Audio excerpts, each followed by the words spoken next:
أعوذ بالله من الشيطان الرجيم بسم الله الرحمن الرحيم إنما يأمركم بالسوء والفحشاء وأن تقولوا على الله ما لا تعلمون۔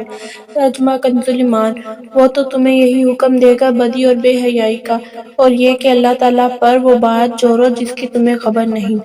ترجمہ کنز عرفان، وہ تمہیں صرف برائی اور بے حیائی کا حکم دے گا اور یہ حکم دے گا کہ تم اللہ تعالیٰ کے بارے میں وہ کچھ کہو جو خود تمہیں معلوم نہیں۔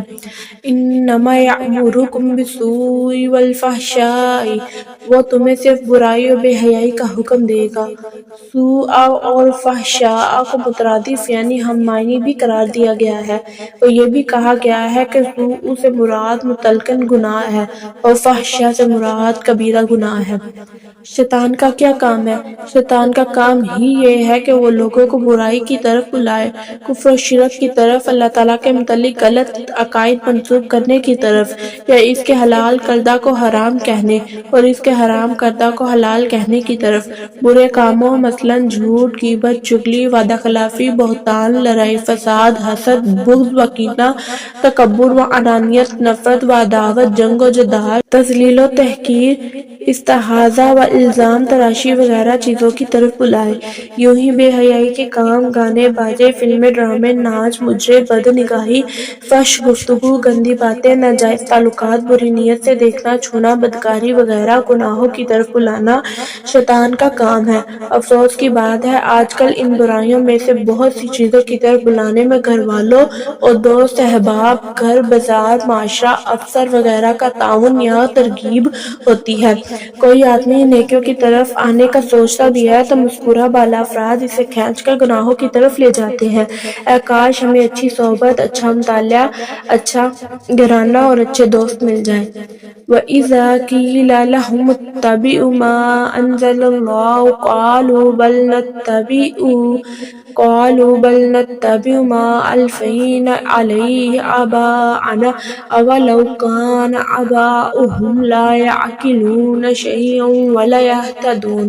ترجمہ کنز ایمان، اور جب ان سے کہا جائے کہ اللہ کے اتارے پر چلو تو کہیں بلکہ ہم تو اس پر چلیں گے جس پر اپنے باپ دادا کو پایا، کیا اگرچہ ان کے باپ دادا نہ کچھ عقل رکھتے ہوں اور نہ ہدایت۔ ترجمہ کنز عرفان، اور جب ان سے کہا جائے کہ ان کی پیروی کرو جو اللہ تعالیٰ نے نازل کیا ہے تو کہتے ہیں بلکہ ہم تو اس کی پیروی کریں گے جس پر ہم نے اپنے باپ دادا کو پایا ہے، کیا اگرچہ ان کے باپ دادا نہ کچھ عقل رکھتے ہو اور نہ وہ ہدایت یافتہ ہو۔ وَإِذَا قِيلَ لَهُمْ، اور جب ان سے کہا جائے، جب کافروں سے کہا جاتا ہے کہ توحید و قرآن پر ایمان لاؤ اور پاک چیزوں کا حلال جانو جنہیں اللہ تعالیٰ نے حلال کیا، تو مشرکین کا اس کا ایک ہی جواب دیتے کہ ہم تو اسی راہ اور رسم اور طور طریقے پر چلیں گے جس پر ہمارے باپ دادا چلتے آئے ہیں۔ انہیں فرمایا گیا کہ جب باپ دادا دین کے امور کو نہ سمجھتے ہو اور راہ راست پر نہ ہو تو ان کی پیروی کرنا حماقت و گمراہی ہے۔ باپ دادا 40 سال کی عمر کو پہنچ کر خودکشی کرتے ہوں تو کیا اولاد بھی 40 سال کی عمر میں خودکشی کرے، اور وہ روزانہ کچرے میں چھلانگ مارتے ہو تو کیا اولاد بھی یہی شروع کر دے؟ سیدھی بات ہے کہ صحیح بات میں پیروی کی جائے اور غلط میں ہرگز نہیں۔ شریعت کے مقابلے میں باپ دادا کی پیروی کرنا کیسا؟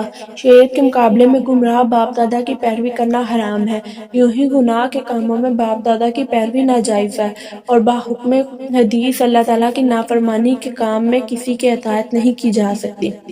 ہمارے ہاں شادی، مرگ اور دیگر کئی موقع یہی باپ دادا، خاندان اور برادری کے رسم و رواج کا عذر پیش کرتے ہیں۔ یہ بھی سراسر غلط و باطل ہے۔ خلاصہ کلام کہ بروں کی پیروی بری ہے اور اچھوں کی پیروی اچھی۔ جیسے ہم بزرگان دین، صحابہ، تابعین، ائمہ، مجتہدین، اولیاء، صالحین کی پیروی کرتے ہیں تو یہ بہت اچھی ہے۔ اس کا حکم خود قرآن نے دیا ہے، چنانچہ فرمایا وَكُونُوا مَعَ الصَّادِقِينَ۔ ترجمہ کنز عرفان، اور سچوں کے ساتھ ہو جاؤ۔ ہر نماز میں بزرگوں کی پیروی کی دعا مانگنے کا فرمایا، چنانچہ فرمایا صراط الذین انعمت علیہم۔ ترجمہ کنز عرفان، ان جن پر تو نے انعام کیا۔ اللہ تعالی ہمیں اچھوں کی پیروی کرنے اور بروں کی پیروی سے بچنے کی توفیق عطا فرمائے، آمین۔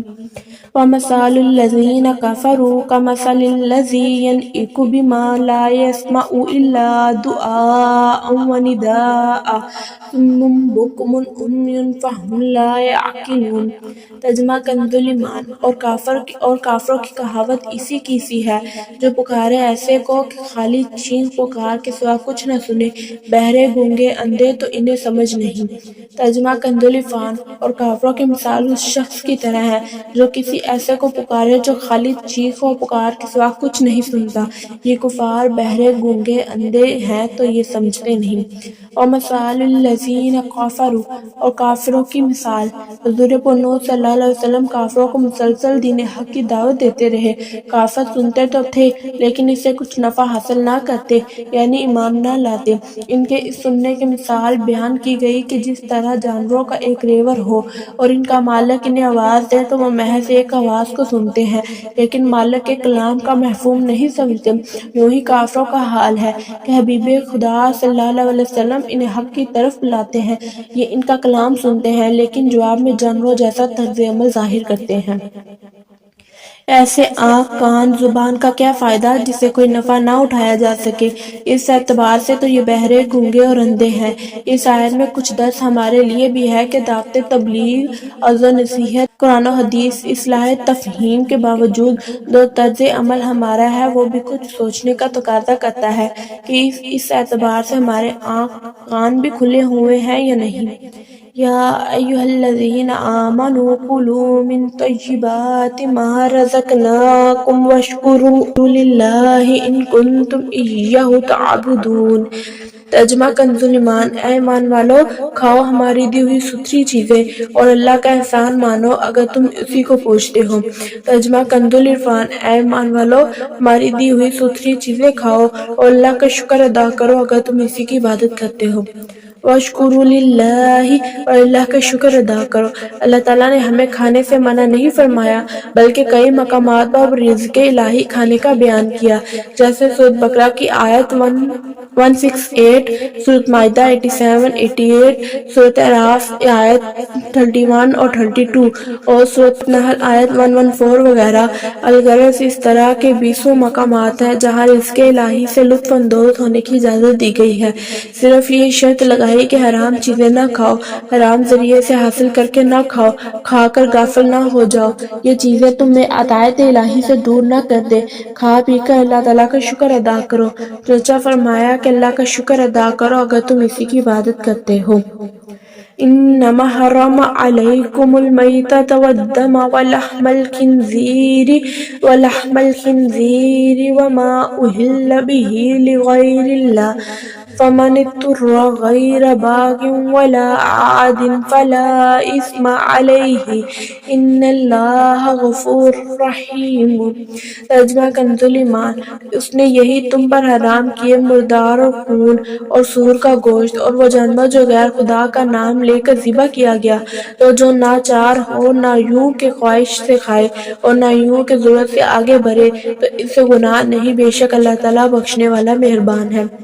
ترجمہ کنز العرفان۔ اس نے تم پر صرف مردار خون اور سور کا گوشت اور وہ جانور حرام کیے جس کے ذبح کے وقت غیر اللہ کا نام بلند کیا گیا، تو جو مجبور ہو جائے حالانکہ وہ نہ خواہش رکھنے والا ہو اور نہ ضرورت سے آگے بڑھنے والا ہو تو اس پر کوئی گناہ نہیں، بے شک اللہ تعالیٰ بخشنے والا مہربان ہے۔ انما حرم علیکم، تم پر یہی حرام کیے۔ کفار نے چونکہ اپنی طرف سے بہت سے جانوروں کو حرام قرار دے رکھا تھا جس کا بیان سورۃ مائدہ آیت 103 میں آئے گا۔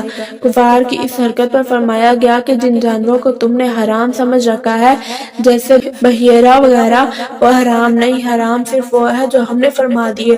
یہی مضمون مزید تفصیل کے ساتھ سورۃ مائدہ کی آیت 3 میں بھی موجود ہے۔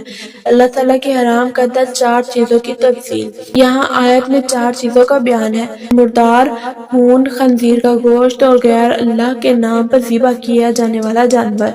ان کی تفصیل یہ ہے: مردار، جو حلال جانور بغیر ذبح کیے مر جائے یا اس کو شرعی طریقے کے خلاف مارا گیا ہو، مثلاً مسلمان اور کتابی کے علاوہ کسی نے ذبح کیا ہو، یا جان بوجھ کر تکبیر پڑے بغیر ذبح کیا گیا ہو، یا گلا گھونٹ کر یا لاٹھی، پتھر، ڈھیلے، غلیل کی گولی سے مار کر ہلاک کیا گیا ہو، یا وہ بلندی سے گر کر مر گیا ہو، یا کسی جانور نے اسے سینگ مار کر مار دیا ہو، یا کسی درندے نے ہلاک کیا ہو، اسے مردار کہتے ہیں اور اس کا کھانا حرام ہے، البتہ مردار کا دباغت کیا ہوا چمڑا کام میں لانا اور اس کے بال، سینگ، ہڈی، پٹھے سے فائدہ اٹھانا جائز ہے۔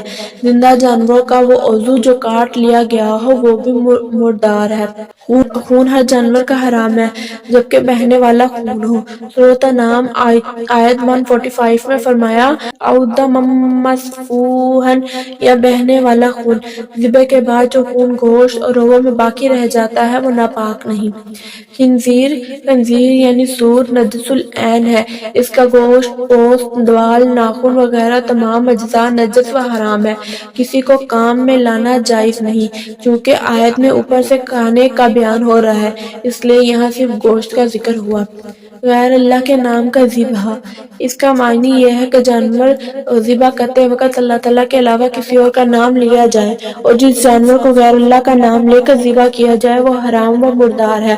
البتہ اگر ذبح فقط اللہ تعالیٰ کے نام پر کیا، اس سے پہلے یا بعد میں غیر کا نام لیا، مثلاً یہ کہا کہ عقیقے کا بکرا، ولیمے کا دمبا یا جس کی طرف سے وہ ذبح ہے اسی کا نام لیا، مثلاً یہ کہا کہ اپنے ماں باپ کی طرف سے ذبح کر رہا ہوں، یا جن اولیاء کے لیے صالح مقصود ان کا نام لیا تو یہ جائز ہے، اس میں کچھ حرج نہیں۔ اس فعل کو حرام کہنا اور ایسے جانور کو مردار کہنا سراسر جہالت ہے، کیونکہ ذبح سے پہلے یا ذبح کے بعد غیر کی طرف منسوب کرنا ایسا فعل نہیں جو کہ حرام ہو، جیسے ہم اپنی عام گفتگو میں بہت سی عبادات کو غیر کی طرف منسوب کرتے ہیں، مثلاً یوں کہتے ہیں کہ ظہر کی نماز، جنازے کی نماز، مسافر کی نماز، امام کی نماز، مقتدی کی نماز، بیمار کی نماز، پیر کا روزہ، اونٹوں کی زکوٰۃ، کعبے کا حج وغیرہ، یہ سب نسبتیں حرام نہیں۔ ان نسبتوں کی وجہ سے نماز، زکوٰۃ، حج وغیرہ میں کفر و شرک اور حرمت تو